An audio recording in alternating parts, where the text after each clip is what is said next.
Hey, look, bro. His next video, I actually have no clue how it's gonna go. Now, we reacted to a video 3 days ago. KSI was showing how much he could lift on all his main lifts and like that, the squat, whatever. And then I saw this video on my homepage from Greg saying KSI, no knowledge, strength, or integrity in the gym. So I'm pretty sure he's gonna do what y'all was doing when we was reacting to the video, but I don't know enough about lifting to really like criticize, so I kind of just stayed quiet. But I'm curious what the f he thinks. Corner, that is something you do not need. Oh, good. George. Oh, right. Outstanding. Outstanding. Hey, here's the thing though, bro. Look, the reason why sometimes I don't say be thinking I'm bro, I'm not but I say shit that's on my mind. Watch playback. I don't give a f. But I do know there's lots of things I don't know. So when we was reacting to that video a few days ago, in my head I'm thinking maybe there's a reason why he's doing that I don't know of. That's my first thought before I think, oh, that's the worst form ever. Because maybe I don't know what he knows. Because all these trainers and probably know more than me. My information is from YouTube videos. I just watch YouTube videos, dead ass, bro. So I'm like, maybe KSI knows something. But I'm curious what Greg thinks, because he's a who's done this before, bro. This is his life. Coach Greg in today's video, highly requested. Everyone says, Coach Greg, you gotta check out KSI. He has no idea how he's lifting. His form, it's horrible. The guy, he likes to box, and he does, in fact, have an amazing physique. He's got a full, defined six-pack, plenty of muscle, and I do believe the guy is 100% natural. But does he have a clue how to work out? Does he know what he's doing? Or is it all genetics? Yeah, today we're gonna find out how strong your boy really is. And the first thing you need to understand is this is not a fitness trainer. He doesn't have a personal training certificate. He hasn't gone to university. He's not a kinesiologist. And he's taking a chance. He's saying, look, this is how I work out. I normally do a little warm-up, about 100 calories on here. And so he starts off his workout by burning approximately 100 calories, of which it takes him about 7 minutes. And so to me, that is amazing. Yeah. He doesn't skip the workout, and he has a specific calorie goal in mind. Many people will skip out on the warm-up, but the warm-up is important. If you're trying to prevent injuries, you really want your body to get warm. All the muscles are getting worked out. And so all right, but that's a fact. But I'm about to start warming up, chat. I'm not gonna lie. Bro, I pulled my shoulder. It feels good now. Like, I'm like a day away from not feeling it at all. But I felt it for like 4 days, bro. All because I didn't fucking warm up. But nowadays, I be stretching and warming up, man. Yeah, I got to stay healthy, chat, by any means. Hey, I was going to say something. I forgot what it was, man. So if he's going slower one day, might have to go 8 minutes. If he's going faster, it might take him only 6 minutes. And just to ensure that he really is warmed up, he's not done yet. He does overhead squats with very light weights, tapering up to 45 kilograms, which is just around 100 pounds. And many of you are going to be thinking, well, he's not squatting low enough. Do you really think you need to squat below parallel every time you do a squat? What do you believe his goals are? Remember, he's training for boxing. Yeah. He's not training to get huge quads and glutes. And so I see nothing wrong with doing overhead half squats as part of his warm-up. He's not pushing the envelope. He's not eagle lifting. And notice he began with very lightweight and slowly You pulled your hamstring walking. Blog excellence. How old are you?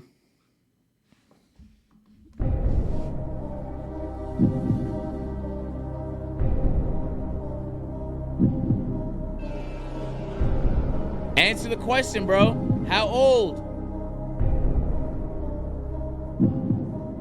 29. Oh, I mean, first of all, damn. But after that, come on, you were not old enough to be pulling your hamstring walking. That's insanity. That is insanity. God damn. Tapered up. This is his warm-up. Yo, Agent, Agent 6TY9. 69.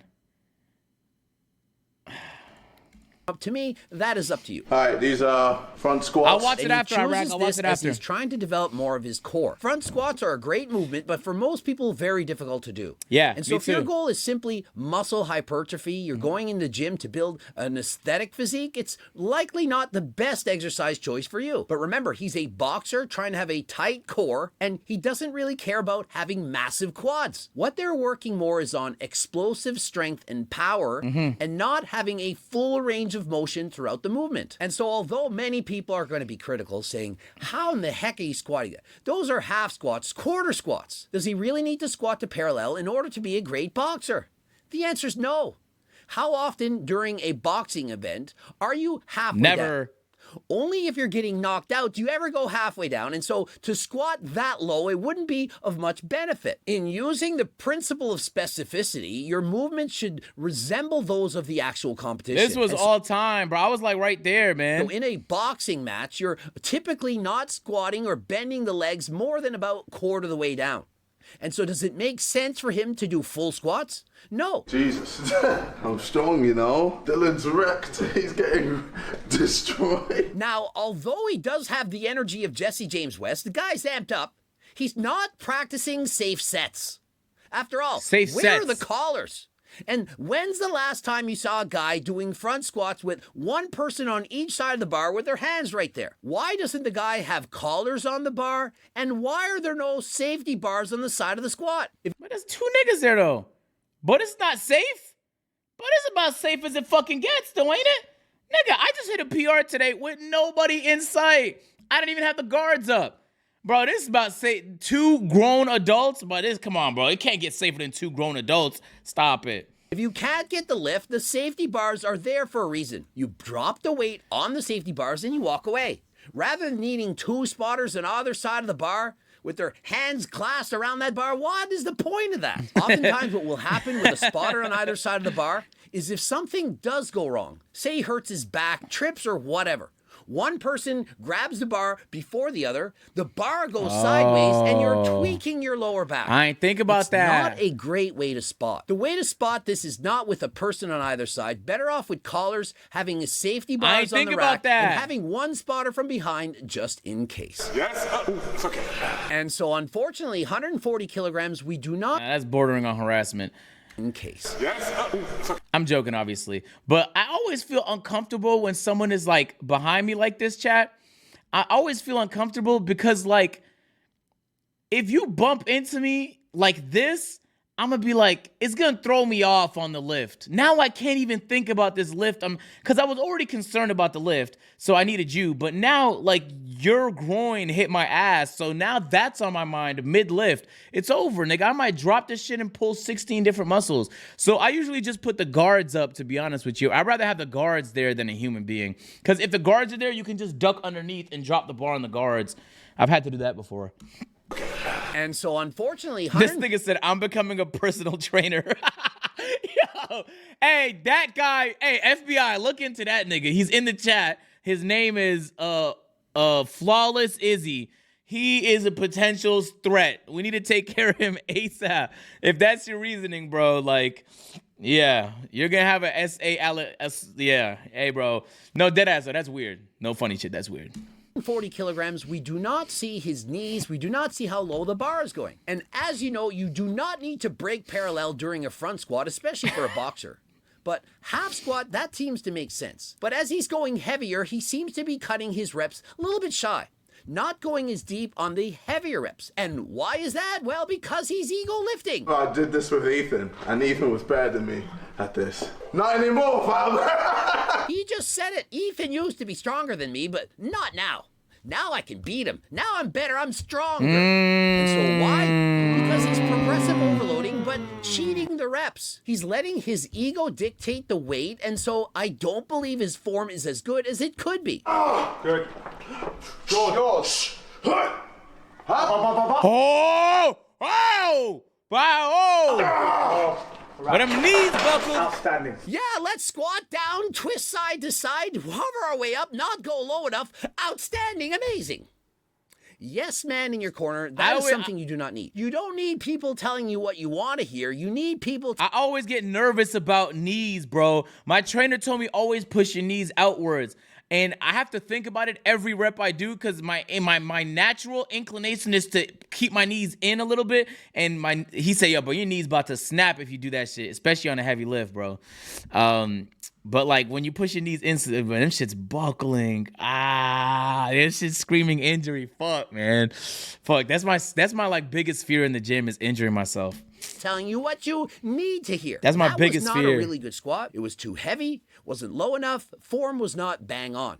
And that is a recipe for an injury. And so I don't see the benefit of a boxer attempting 1 rep maximums, in particular if they're doing quarter reps with the potential of getting hurt. And what's he got tucked under the shirt? And so is he in What fact is a that? powerlifter?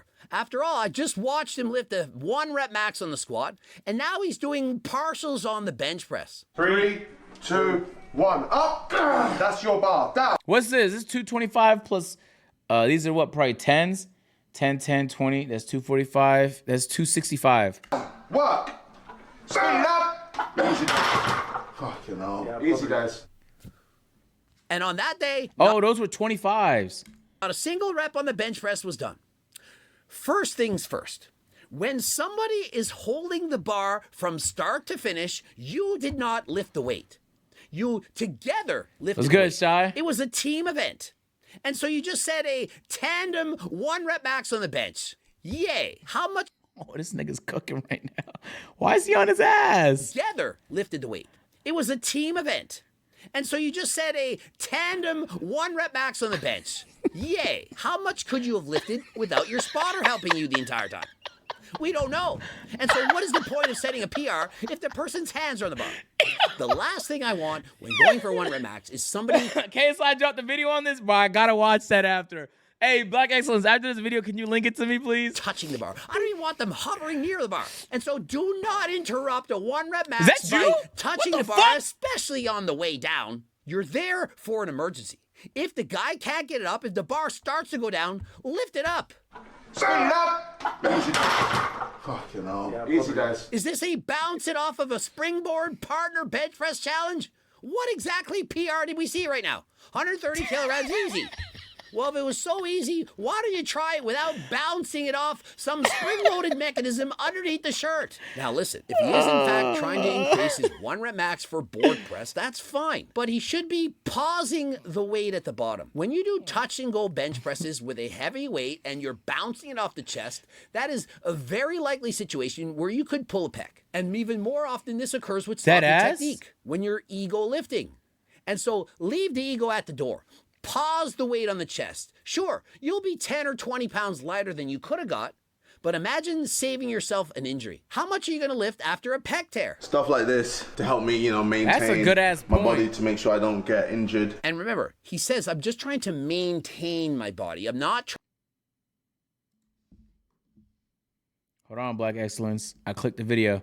Thanks. I think Nightbot. Hey, yo, what's up? I watched that. I'll watch it right after. I think Nightbot didn't like the fact that you sent a link, but I talked to Nightbot about it. Okay, I'll make sure you're straight. Okay. trying to get huge. Boxers in particular, they I like want his voice. mass- Why he's always on his ass because he has like a nasally ass voice. I don't know why. It's very easy for me to listen to this nigga, bro. Like he just has a voice where like I could listen to it for a long ass time and not even notice. I don't know why. I guess it's higher pitched, so that's why some people don't like it. I don't know. massively huge muscles. Many times they compete in certain weight classes, and so adding a bunch of muscle could be a hindrance. But he does mention he wasn't training this heavy at the start of camp. He slowly worked his way up. And so perhaps the start Hey, of camp, W he was press, using bub, lighter W weights press. for higher reps, and as the weeks progressed, he was trying to progressive overload. Unfortunately, people think that they can progressive overload every single week. Every single workout, you need to get stronger, add more weight, add more reps. The body doesn't work like that. It can't always be at its peak. It can't always be getting better. There's certain workouts, certain days, you're just not going to feel it. That's So you facts. might not be able to get as many reps. It's okay. What you should be doing is going to the gym and focus on training harder than last time. You won't always be able to train harder. Some days you won't be able to push as hard. You'll feel overtrained, injured, whatever. You simply look at your last workout and try to do better. And if you don't, that's okay. You gave it your all. The next workout back, if you had a bad day, look at that last workout. Can I beat that? I had an off day last Monday. What am I going to do this week? I'm going to try to beat that off day.